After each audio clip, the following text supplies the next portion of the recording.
Modern Tamil Nadu நேயர்களுக்கு வணக்கம். இது யாரா புதுசா 2 பேர் உட்காந்துருக்காங்க, அப்பப்போ வந்துட்டு போறாங்கன்னு உங்களுக்கு தோணும். சுகுணா சாரும் அலெக்ஸும் இன்னைக்கு விடுமுறை. 2 பேரும் வெளியூர் சுற்றுப்பயணம் போயிருக்கிறதுனால நாங்க 2 பேரும் புதுசா உங்களுக்கு சில செய்திகளை சொல்றதுக்காக வந்திருக்கோம். நான் பன்னீர் பெருமாள். நான் பிரகாஷ்.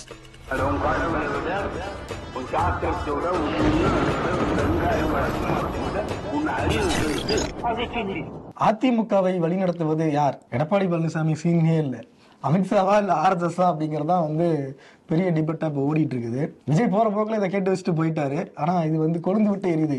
நீண்ட காலமாவே சொல்லிட்டு இருக்கோம், அதிமுக கரைந்து செரித்து கொண்டிருக்குது பாஜக அப்படின்னு சொல்லிட்டு இருந்தோம். இல்ல நாங்க எங்களை பாஜக மட்டும் செரிக்கல, ஆர்எஸ்எஸும் சேர்த்து செரிக்குதுன்னு சொல்ற அளவுக்கு வேலுமணி ஆர்எஸ்எஸ் நிகழ்ச்சிக்கு போனாரு. இந்த மாதிரி பல அதிமுகவுக்கும் ஆர்எஸ்எஸ்க்குமான தொடர்பும் வெளிப்படையா இருக்க ஆரம்பிச்சது கடந்த சில மாதங்கள். அமைச்சரா இருக்கிறப்பவே ஆர்எஸ்எஸ் உடைய ஊர்வலத்தை அன்பழகன் உயர்கல்வித்துறை அமைச்சராக இருந்தார், அவரு தொடங்கி வச்சாரு. அப்படி பல வடிவங்கள்ல அவங்க நேரடியா ஆர்எஸ்எஸ் நிகழ்ச்சிகள்ல கலந்துகிட்டு இருந்தாங்க. சமீபத்துல திடீர்னு பார்த்தா யாரு கூடயும் கூட்டணி இல்லை, நாங்க தனியா நிக்கிறோம் அப்படின்லாம் எடப்பாடி பேசிக்கிட்டு இருந்தாரு. டெல்லிக்கு எதுக்கு போனாருன்னு தெரியல, திடீர்னு அமித்ஷா கூட்டணி அறிவிச்சாரு. எங்க தலைமையில தான் கூட்டணி ஆச்சுன்னு பாஜக காரங்க பேசிக்கிட்டே இருக்கிறப்ப எந்த எதிர்வினையும் மாற்ற முடியாம இருந்தாங்க. இந்து முன்னணி மாநாட்டில் அதிமுகவுடைய தலைவர்களையே அவங்க கொச்சைப்படுத்தி வீடியோக்கள்லாம் போட்டப்ப கூட அமைதியா வேடிக்கை பார்த்துட்டு வந்தாங்க. இப்படி பல நடவடிக்கைகள் அதிமுகவை ஆர்எஸ்எஸ் தான் இயக்குங்கிறது எல்லாருக்குமே தெரிஞ்சது. அதை விஜயும் சொல்ல கடைசியா எல்முருகன்ட்ட போய் பத்திரிகையாளர்கள் மைக்க நிட்டுறாங்க. ஏன்னா அதிமுக ஆர்எஸ்எஸ் தான் இயக்குதாமாவே, என்ன இது அப்படின்னு கேட்கவும் என்ன தப்பு அப்படின்னு அவர் ஆர்எஸ்எஸ் அதிமுகவை இயக்குறது நல்லது தானே அப்படின்னு அவரு பானையை உடைச்சிட்டாரு. இயக்குறது நல்லதா இல்ல இயக்கிட்டு இருக்கிறது நல்லதா அப்படின்னு தெளிவா சொல்லிருக்கலாம். ஆமா, இதுல இன்னொன்னு என்ன அப்படின்னா, விஜயவே ஆர்எஸ்எஸ் தான் இயக்குது, அது வேற கதை. பல செய்திகள் வருது. இவ்வளவும் நடந்துகிட்டு இருக்கிறப்ப விஜய்க்கும் அதிமுகவும் அப்படிங்கிறது அவங்க ஏதோ கூட்டணி பேசிக்கிட்டு இருக்கோம் அப்படிங்கிற மாதிரி போன இந்த மாநாடு தேதி அறிவிக்கிற வரைக்கும் பேசிக்கிட்டு இருந்தாங்க. கடைசியில பார்த்தா இப்ப ஆர்எஸ்எஸ் கூட யாரு கூட்டணியில நெருக்கமா இருக்கிறது அப்படிங்கறது அவங்களுடைய விவாதமா மாறி நினைக்கிறேன். ஆக்சுவலி என்னன்னா, இப்ப நீங்க கூட்டணி பத்தி சொன்னீங்க. தமிழ்நாடு வரலாற்றிலேயே திமுக வரலாற்றிலும் சரி அதிமுக வரலாற்றிலும் சரி இப்படி கடந்த காலங்களில் ஒரு கூட்டணியை உறுதி பண்ணதே கிடையாது. கூட்டணி பண்ணும்போதே நம்ம உறுதியா சொன்னோம், இந்த கட்சி இதற்கு மேல் திரும்ப மீண்டு வருமா அப்படிங்கிறது பெரிய சந்தேகம் அப்படிங்கறதும் பரவாயில்ல எல்லாருமே சொன்ன கருத்து. ஏன்னா கூட்டணியில் இருக்கிற ஒரு பெரிய கட்சி அதிமுக, அந்த கட்சியை வச்சுக்கிட்டு தமிழ்நாட்டில் 5 சீட்டு 10 சீட்டு கூட தனித்து ஜெயிக்கிறதுக்கு முடியாத ஒரு கட்சி, அவங்க கூட்டணியை அறிவிக்கிறாங்க. இவர் பிரஸ் மீட்லயும் அவங்க தான் பேசுறாங்க. இல்ல, ஆர்எஸ்எஸ் பாஜக ராமசீனிவாசன் ஓபன் ஸ்டேட்மெண்டே கொடுத்தாரு. நாங்க அதிமுகவோட இருந்தோம் அப்படின்னா எதிர்காலத்துல அதிமுகவோட பெரிய கட்சியா நாங்க வளர்ந்துருவோம். இது எங்களுக்கு பல மாநிலங்கள்ல நாங்க பண்ணுறதுதான். அதாவது கூடவே இருந்து கழுத்து இருக்கிறது எங்களுடைய வரலாறு, அதை ரொம்ப சாதனையாகவும் நாங்க பண்ணியிருக்கோம் அப்படிங்கறத வெளிப்படையா ராமசீனிவாசன் சொன்ன பிறகு கூட அதிமுக பாஜக கூட தான் சேர்ந்து கொஞ்சம் கொலாவும் அப்படிங்கிறது அவங்க தலைவர்களுடைய நிலைப்பாடா இருக்குது. அப்பாவி மகனையுமே பிரிச்சுட்டாங்க. ஆர்எஸ்எஸ் பாஜகவும் சேர்ந்து பாட்டாளி மக்கள் கட்சியை 2ஆ பிரிச்சு விட்டு அவங்க 2 பேரும் மோதிக்கிட்டு இருக்காங்க. இப்படி சொந்த அப்பா பிள்ளையவே பிரிக்கிறவங்களுக்கு அதிமுகவை அக்கா பிரிச்சிருவாங்க அப்படிங்கறது எல்லாருக்குமே தெரிஞ்சது. இன்னொன்னு, எடப்பாடி பழனிசாமி தரப்புல இதுவரைக்கும் இதுக்கு ஒரு பெரிய கண்டனமோ அல்லது பதிலோ விரிவான பதிலோ எதுவுமே வரல. ஒருவேளை விஜய்க்கெல்லாம் பதில் சொல்ல மாட்டோம் அப்படின்னு நினைச்சிட்டு இருக்காரா? இல்ல செல்லூர் ராஜு பதில் சொல்லியிருக்காரு. செல்லூர் ராஜே எடப்பாடி பழனிசாமி கார்ல ஏத்தாம போன வீடியோலாம் நம்ம கொஞ்சம் நாளைக்கு முன்னாடி பார்த்தோம். இன்னொன்னு, நீங்க சொன்ன அந்த முருகர் மாநாட்டுல செல்லூர் ராஜு முன்னாடியே உட்கார்ந்து எல்லாத்தையும் வேடிக்கை பார்த்துட்டு எதுவுமே பேசாத செல்லூர் ராஜு இப்ப இல்ல எங்களுக்கு சுயமரியாதை இருக்குன்னு பேசியிருக்காரு. அது என்ன கணக்கு நமக்கு தெரியல, எங்க இருக்குன்னு தெரியாது. ஆர்எஸ்எஸ் அதிமுகவை இயக்குதா தாவேகாவை இயக்குதா அப்படின்லாம் பார்த்துட்டு இருக்கிறப்ப பிஜேபி தொடர்ச்சியா ஆட்சியில் இருக்கக்கூடிய குஜராத்ல ஒரு மிகப்பெரிய ஊழல் தேர்தல் மோசடியில் நடந்திருக்கு. தேர்தல் மோசடி அப்படிங்கறதும் வாக்கு திருட்டு மிகப்பெரிய விவாதமா நடந்துகிட்டு இருக்கக்கூடிய காலகட்டத்தில் இந்த அறிக்கையும் வெளியே வந்திருக்கு. கிட்டத்தட்ட ஒரு 10 சின்ன கட்சிகள் 4300 கோடி ரூபாய் வரைக்கும் நன்கொடையா வாங்கியிருக்கிறாங்க அப்படிங்கிறது பெரிய அதிர்ச்சி தரக்கூடிய செய்தியா தான் இருக்கு. ஏன்னா இது எலக்டோரல் பாண்ட்ஸ் இல்ல, கட்சி நன்கொடையா சொல்லியிருக்காங்க. ஆனா எலக்டோரல் பாண்ட்ஸ்ல பார்த்தோம்னாலே ஒரு வருஷத்துக்கு 300 கோடி 400 கோடி தான் ஒரு கட்சிகள் பெரிய கட்சிகளே வாங்க முடியுது. ஆனா கட்சி நன்கொடையா மட்டுமே குஜராத்ல ஒரு சின்ன கட்சிகள் 10 கட்சிகள் 4300 கோடி ரூபாய் வாங்கியிருக்காங்க அப்படின்னா உண்மையில ஒரு பெரிய அதிர்ச்சி. அதுக்கு பின்னாடி இருக்கிற விசாரிக்க வேண்டியிருக்கு. 4300 கோடி அவங்க வாங்கினது மட்டும் இல்லாம தேர்தல் வரவு செலவு கணக்குல அவங்க வேட்பாளர்களுக்கு அவங்க செலவு கணக்கு 39 லட்சம் சொல்லியிருக்காங்க. ஆனா தணிக்கையில 3500 கோடி ரூபாய் செலவு பண்ணிட்டோம் அப்படின்னு சொல்லியிருக்காங்க. இப்ப இந்த 3500 கோடி ரூபாய் குஜராத் பணம் அது யாருக்கு போச்சு? அந்த தேர்தல் அந்த கட்சிகள் வாங்கி கொடுத்த நன்கொடை எந்த கட்சிக்கு ஆட்சிக்கு போச்சு அப்படிங்கிறது ஒரு மிகப்பெரிய கேள்வியா இருக்கு. இது 2019 to 24 அப்படிங்கிறப்ப முழுக்க முழுக்க பாஜக ஆட்சி காலகட்டத்தில் இப்போ 2024 பாத்தீங்கன்னா தேர்தல் ஆணையமே பாஜகவுடைய ஒரு பிரிவா மாறி செயல்பட்ட காலகட்டம். வேற எந்த மாநிலம்னா கூட நம்ம சந்தேகப்படாம இருக்கலாம். குஜராத்திலேயே இதெல்லாமே நடந்திருக்கு அப்படின்னு பாக்குறப்ப பாஜக இந்த தேர்தல் ஆணையம், தேர்தல் நிதி வசூல், இந்த மாதிரி இந்த 3500 கோடி மாதிரி இன்னும் என்னென்னலாம் பண்ணிருக்கு அப்படிங்கிறது இனிமேதான் வெளியே வரும். 3500 கோடியில் 39 லட்சம்ங்கிறது ஒண்ணுமே இல்லை. 100% ஊழல் தான் நடந்திருக்குது. அந்த பணத்தை யார் கொடுத்தாங்க, யார் மூலமா வந்தது, எப்படி எல்லாம் செலவு பண்ணிருக்காங்க, அது என்ன பணம், கருப்பு பணமா இல்ல வேற என்ன பணம், இந்த மாதிரி பல கேள்விகளுக்குள்ள இருக்கு. அதை தாண்டி குஜராத்ல இந்த மாதிரியான விஷயங்கள், ஏன்னா ஏற்கனவே ட்ரக் கேசஸ் எல்லாம் நிறைய முத்ரா போர்ட் வழியா போனப்ப இந்த மாதிரி தான் பெரிய அளவிலான தொகை சொல்லப்பட்டுச்சு. இப்ப சிறிய கட்சிகள்கிட்ட இவ்வளவு பணம் சிக்கி இருக்கு அப்படிங்கிறப்ப குஜராத்ல மட்டும் ஏன் தொடர்ந்து இந்த மாதிரி பல ஆயிரம் கோடிக்கணக்கான ஊழல்கள், மோசடிகள் வந்துகிட்டே இருக்குது, ஆனா அது விசாரிக்கப்படாமே இழுத்து மூடப்படுது அப்படிங்கிறது தான் திரும்ப திரும்ப வைக்க வேண்டிய ஒரு கேள்வி. தேர்தல் பத்திரங்கள் வந்தப்ப ஈடியை பயன்படுத்தி மிரட்டி எப்படி பெரிய பெரிய தொழில் நிறுவனங்கள்ட்ட பிஜேபி பணம் வசூல் பண்ணாங்க அப்படிங்கறத பல ஆய்வு கட்டுரைகளே வந்துச்சு. அதற்கு அடுத்தபடியா இது இன்னொரு வகையான நவீன ஊழலா பாஜக பண்ணிருக்குது. இன்னும் என்னென்னலாம் இவங்க இது பண்ணிருக்காங்க அப்படிங்கிறது போக போக தான் தெரியும். மாநில அரசால் ஈற்றப்படுகிற மசோதாக்களுக்கு ஒப்புதல் தர வேண்டியது ஆளுநரின் கடமை. ஆளுநர் தேவையில்லாமல் கால விரியம் செய்வது, கிடப்புல போட்டுறது, அதை அதுக்கப்புறம் திமுறா வேற பதில் கொடுக்கறது. நான் பதில் கொடுக்கணுமா இல்ல ஏற்கனமா இருக்கக்கூடாதுங்கிறது என்னுடைய முடிவு தான், அதுல யாரும் தலையிட முடியாது, யாருக்கும் அதுல உரிமை கிடையாது, அரசியலமைப்பு சட்டம் வழங்கி இருக்கிற சுதந்திரம் எனக்கு, இப்படிலாம் ரொம்ப திமுறா ஆரண்டரை பேசிட்டு இருந்தது. நீதிமன்றத்திற்கு போய் தமிழ்நாடு அரசு தொடர்ந்த வழக்குல உச்சநீதிமன்றம் நங்குன்னு ஒரு கொட்டு கொட்டி அப்படிலாம் கிடையாது, ஆளுநர் என்பவர் மாநில அரசுடைய முடிவுகளுக்கு கட்டுப்பட்டவர் தான், அவருக்கு தனியா ஒரு பிரத்யேக சலுகைகள்லாம் எதுவும் கிடையாது அப்படின்னு சொன்னாங்க. அந்த வழக்கு அப்பயோட முடிஞ்சு போச்சு. ரெண்டாவது அதுல மாநில அவர் கிடப்பில் போட்டிருக்கக்கூடிய மசோதாக்களை உச்ச நீதிமன்றத்துக்கு இருக்கக்கூடிய சிறப்பு அதிகாரத்தில் நாங்கள் அதை அனுமதி கொடுக்குறோம் அப்படின்னு அவங்க சொன்னாங்க. அதுக்கு பிறகு ஆளுநருக்கும் மாநில அரசுகளுக்குமான இந்த முரண்பாடுகளை ஒரு முக்கியமான உரிமையா மாநில அரசுகளுக்கு கிடைச்ச தீர்ப்பா கூட அது பார்க்கப்பட்டுச்சு. அந்த தீர்ப்பை எப்படி எதிர்கொள்ளன்னு தெரியாம பாஜக திக்கி திணறிக்கிட்டு இருந்தாங்க. இன்னைக்கு அவங்களே வீட்டு சிறையில் வச்சிருக்க தன்கரை விட்டு பேச வச்சாங்க. துணை ஜனாதிபதியா இருந்த அவர் பேசினாரு. அடுத்து என்ன பண்ணனே தெரியாம நேரடியாக அரசியல் களத்துக்கு குடியரசுத் தலைவரே கூப்பிட்டு வந்தாங்க. உச்சநீதிமன்றத்துக்கு அவங்க ஒரு 14 கேள்விகளை கேட்டு கடிதம் எழுதினாங்க. அது இப்ப விசாரணை நடந்தது. தொடர்ந்து அதோட விசாரணைகள் எல்லாமே ஒரு முறையும் விசாரணை வரும்போது நீதிமன்றம் சொல்லக்கூடிய பதில்கள், ஒன்றிய அரசு தரப்பிலிருந்து வைக்கக்கூடிய வாதங்கள் எல்லாமே ஒன்றிய அரசுக்கு திரும்ப திரும்ப ஒரு பின்னடைவை ஏற்படுத்திக்கிட்டே தான் இருக்கு. இந்த வழக்கில் திரும்ப திரும்ப ஒன்றிய அரசு வாண்டடா இந்த வடிவேல் காமெடி மாதிரி நான் ஜெயிலுக்கு போறேன் வாண்டடா ஏறிட்டு அடி வாங்கிட்டு இருக்காங்க அப்படிங்கறதா தெரிய வருது. இப்ப என்னன்னா அந்த குடியரசுத் தலைவர் அனுப்பின கேள்விகள், அந்த கேள்விகளை வச்சு நேற்று நடந்த விசாரணையில ஆளுநர் என்பவர் மத்திய அரசுடைய பிரதிநிதி தான் அப்படிங்கறத உச்சநீதிமன்றம் உறுதியிட்டு சொல்லியிருக்கு. அவர் ஒரு தனி செப்பரேட், இவங்க சொல்ற மாதிரி ஒரு தனி சிறப்பு அதிகாரம் கொண்ட நபர்லாம் கிடையாது, அவர் மத்திய அரசால் நியமிக்கப்பட்டவர் தான் அப்படிங்கறத போட்டு உடைச்சிருக்காங்க.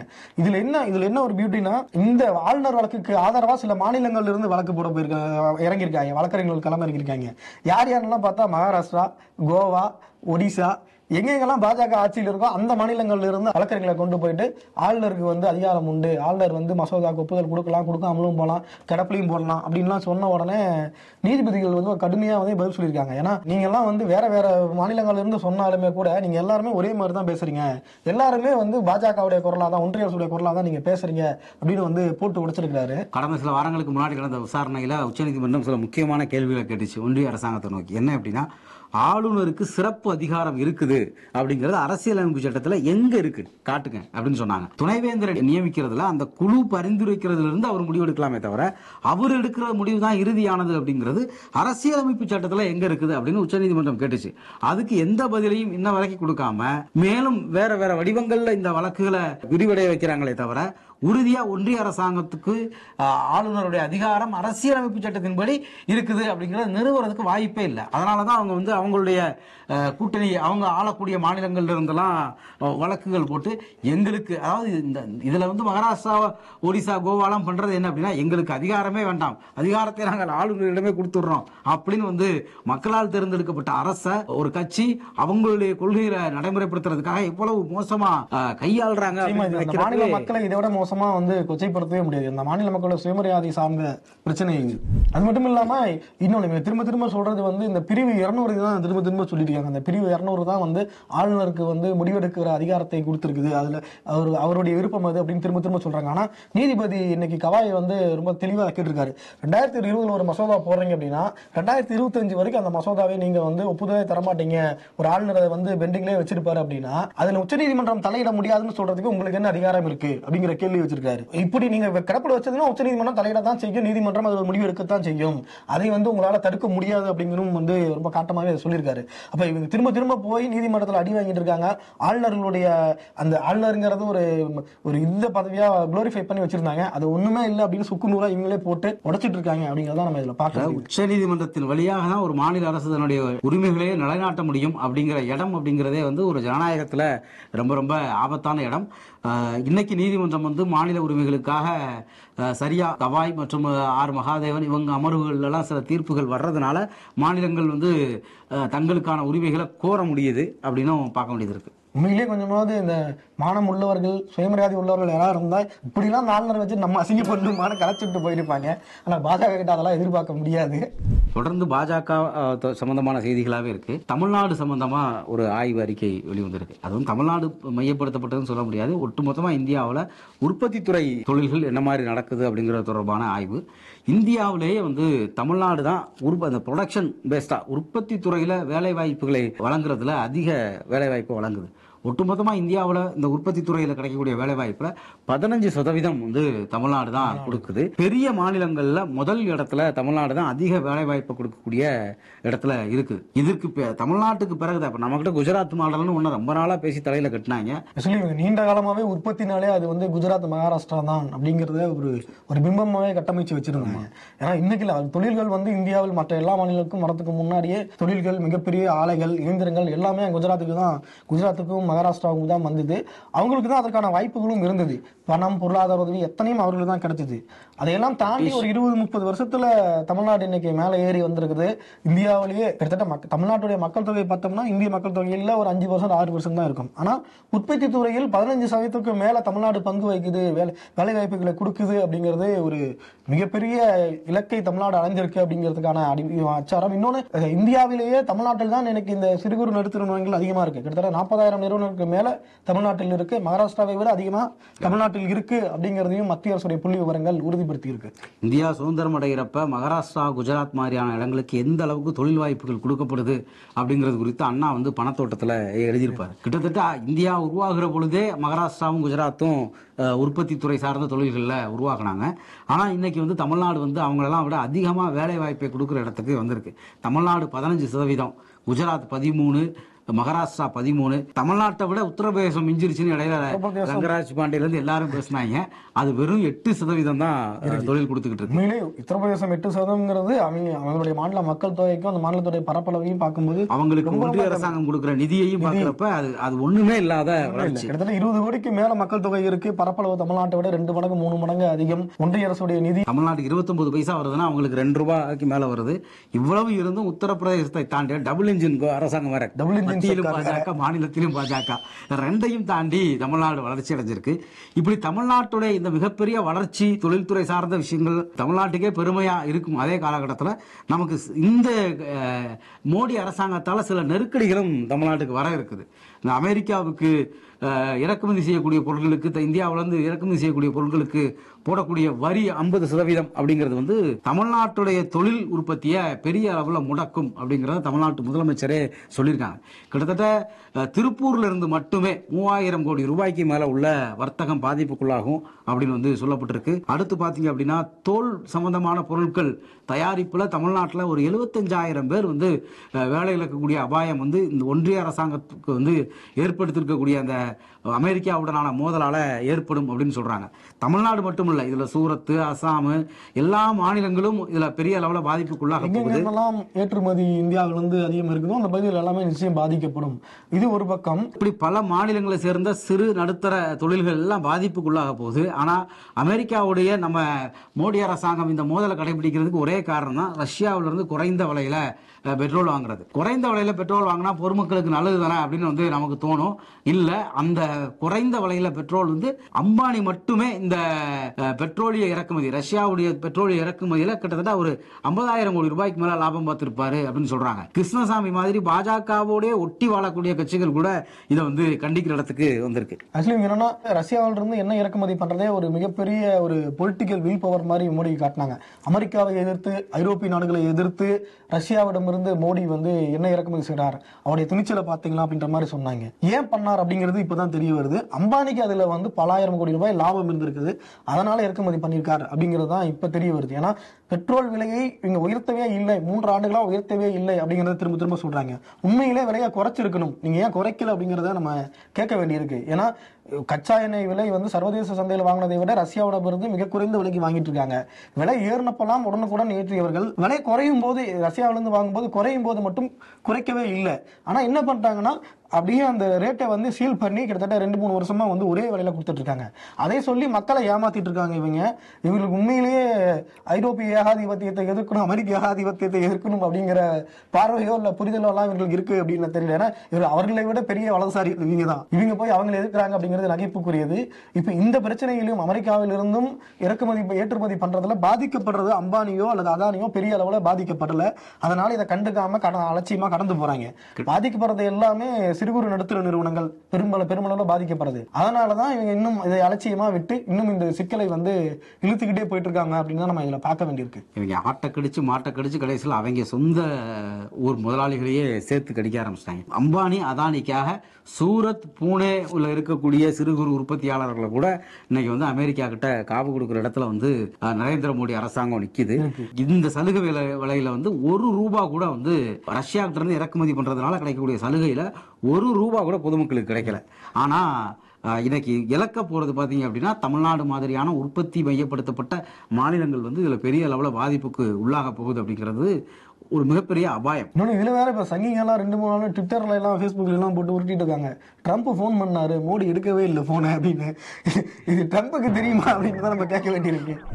நம்ம நிகழ்ச்சியோட இறுதிக்கு வந்துட்டோம். வழக்கமா வந்து இறுதியில வந்து விளையாட்டு செய்திகள் சொல்லுவாங்க, நம்ம ஒரு விழிப்புணர்வு செய்தி சொல்லிடுவோம். இந்திய உலகத்திலே வந்து அதிகமா செல்ஃபி முகத்தால உயிர் இழக்கிறது அப்படின்னு பார்த்தா அதுல இந்தியா தான் முதலிடத்துல இருக்கு. கிட்டத்தட்ட 2014 இருந்து 2025 இந்த 10 ஆண்டுகள்ல செல்ஃபி எடுக்க போய் இந்த ட்ரெயின் முன்னாடி போய் எடுக்கிறது, மலை உச்சியில ஒரு ஓரமா போய் நின்று எடுக்கிறது, தண்ணிக்குள்ள போய் எடுக்கிறது, நுனியில வச்சு எடுக்கிறது, இந்த மாதிரியான சாகசங்கள் பண்ணி ஆசைப்பட்டு உயிரை விட்டவங்க 214 பேர், படுகாயம் அடைஞ்சு ஆபத்தான நிலைக்கு போனவங்க 57 பேர்.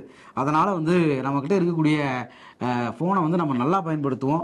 செல்ஃபியை வந்து அந்த ஃபால்ஸோட அந்த எட்ஜில் போய் நின்று எடுத்தா தான் அது செல்ஃபின்னு கிடையாது. அங்கேயே நின்று நல்லா எடுக்கலாம். உயிர் போனது பிறகு அந்த செல்ஃபி எடுத்து என்ன எதுவுமே பண்ண முடியாது. இன்னொன்னு இப்பெல்லாம் இவங்க வெள்ளம் வருது அப்படின்னு சொன்னா போதும், ஆத்துல வெள்ளம் வரப்போகுது உஷாரா இருங்கன்னு அரசு எச்சரிக்கை கொடுத்தா இவங்க அங்க போய் நின்றுட்டு வெள்ளம் எப்ப வரும் செல்ஃபி எடுக்க நிக்கிறது. சுனாமி காலகட்டத்துல வந்து மொபைல் இல்லாம, ஸ்மார்ட் போன் இல்ல ஸ்மார்ட் போன் இருந்துருந்துச்சுன்னா ரொம்ப கஷ்டம் தான். அதனால உயிர் எல்லாத்தையும் விட முக்கியமானது, மனித உயிரை விட உயர்வானது எதுவுமே இல்லை. அதுக்கு முக்கியத்துவம் கொடுங்க. இது போல செய்திகளுக்கு பின்னால் இருக்கிற பல்வேறு விஷயங்களை தெரிஞ்சுக்க நீங்க தொடர்ந்து உச்சந்தி நிகழ்ச்சியை பாருங்க. மாடர்ன் தமிழ்நாடு சேனலை சப்ஸ்கிரைப் பண்ணுங்க, உங்க நண்பர்களுக்கு ஷேர் பண்ணுங்க, மறக்காம உங்களுடைய கருத்துக்களை கமெண்ட் பண்ணுங்க. நன்றி.